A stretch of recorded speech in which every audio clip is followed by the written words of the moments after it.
I like coffee ငါ coffee ကိုကြိုက်တယ်ငါရောပဲလို့ပြန်ဖြေတဲ့အခါ so am I လို့ဖြေရမှာလား so do I လို့ဖြေရမှာလားနှစ်ခုကဘာကွာတာလဲဥပမာ I am a doctor ငါဆရာဝန်တရားပေါ့ဒါဆိုရင်ငါရောပဲလို့ပြောချင်တဲ့အခါမှာဆိုရင် so am I လို့သုံးရတယ်ဘာဖြစ်လို့လဲဆိုတော့ဒီအရှိကပြောတဲ့ sentence မှာ verb to be ကိုသုံးထားတာလေအဲ့တော့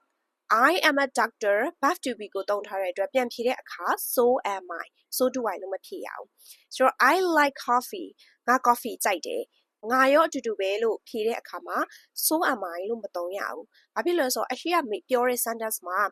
like ဆိုတဲ့ verb ကိုသုံးထားတယ်လေ။အဲ့တော့ပြန်ဖြေတဲ့အခါမှာ so do I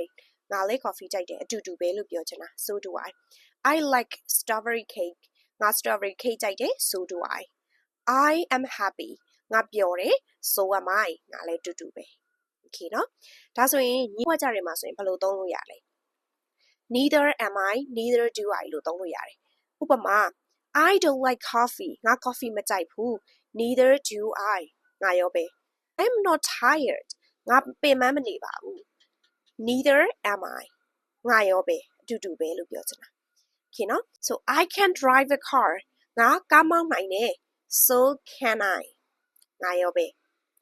I will go to work tomorrow ငါမနက်ဖြန်အလုပ်သွားမယ် So will I ငါရောပဲဒါဆိုလို့ရှိရင်ပြောလိုက်တဲ့ sentence ပေါ်မှာမူတည်ပြီးတော့ပေါ့နော် verb to be verb to do